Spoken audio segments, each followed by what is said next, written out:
بسم اللہ الرحمن الرحیم نحمدہ ونصلی علی رسولہ الکریم اما بعد۔ دل کی دنیا میں زندگی کے سارے واقعات اس طرح سے ہیں کہ جب اس عبرت کی نگاہ سے دیکھا جائے تو بہت کچھ بات سمجھ میں آتی ہے۔ ایسی ہی واقعے میں سے ایک واقعہ یاد آ گیا۔ میں بہت چھوٹا سا تھا اور ہمارے ایک دور کے رشتہ دار تھے اور گھر سے بہت دور رہتے تھے ہمارے، لیکن ہمارے والد صاحب کے اور والدہ کے ان سے بہت قریبی تعلقات تھے۔ گھر سے دوری ہونے کی وجہ سے ہم لوگ وہاں کم جایا کرتے تھے، لیکن جب جاتے تو اس گھر میں بہت اکرام ہوتا۔ چھوٹے بچوں سے بھی پیار کے ساتھ بات ہوتی، بڑوں کے ساتھ بھی اکرام ہوتا۔ یہ تو ہوتا تھا، تو یاد ہے مجھے۔ وہ تو اس زمانے کی بات ہے کہ جب ہم چھوٹے تھے، اور ان لوگوں کی بات ہے جو ہمارے باپ اور ہماری باپ کی عمر اور ہماری ماں کی عمر کے تھے۔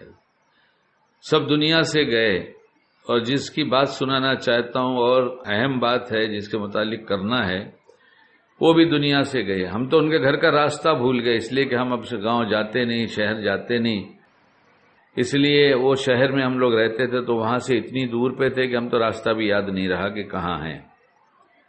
اور لیکن بات ایسی ہے کہ یاد رکھنے کے لائق ہے۔ مالدار گھرانہ تھا۔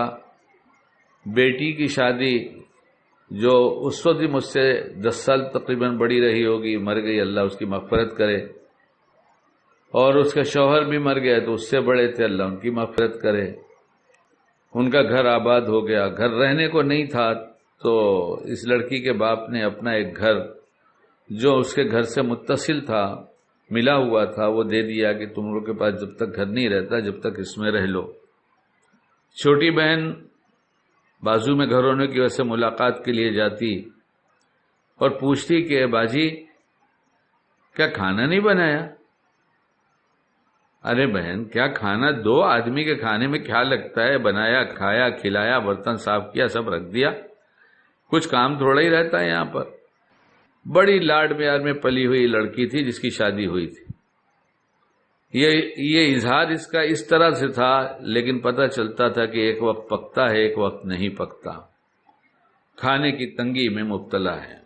تو جب کھانے کی تنگی ہے تو دوسری تنگی تو بہت زیادہ ہو جاتی ہے، لیکن کھانا اہم ضرورت کی چیز ہے۔ لیکن اس لڑکی نے فاقہ کیا، تکلیف برداشت کیا، اپنے شوہر سے کبھی شکوہ نہیں کیا۔ نہیں ہم جی لیں گے، ہمارا مقدر ہے، ہم جی لیں گے۔ ہم اگر ناشکری کریں گے تو ہماری خوشی چھن جائے گی۔ ہم یہی سمجھ لیں کہ اللہ نے کسی طرح سے بھی اپنے کو رہنے کی جگہ دے دیا، اپنی عزت کو پامال نہیں کیا، ہم بھوکے رہتے ہیں یا کھا لیتے ہیں، کسی کو نہیں پتا۔ آپ صبح سے لے کے شام تک محنت کرتے ہیں، میں جانتی ہوں آپ کام کرتے ہیں، لیکن جب تک نہیں نصیب کا ہے تو میں آپ سے فرمائش نہیں کروں گی۔ شوہر کہتا میں تم کو جانتا ہوں، تم ایک رئیس زادی ہو اور تمہارا بڑا ہی پیار لاڈ میں تمہاری زندگی گزری ہے، تمہارے ماں باپ نے تمہارا بڑا ہی خیال کیا ہے، تم گھر کی بڑی بیٹی ہو۔ وہ کہتی کچھ نہیں، یہ تو ہمارا نصیب ہے، آپ ہیں میرے ساتھ تو مجھے کیا غم ہے، آپ ہی تو میرے سہارا، آپ تو میرے سب کچھ ہے، سب سے بڑی خوشی تو آپ ہے، سامان دنیا کیا چیز ہے۔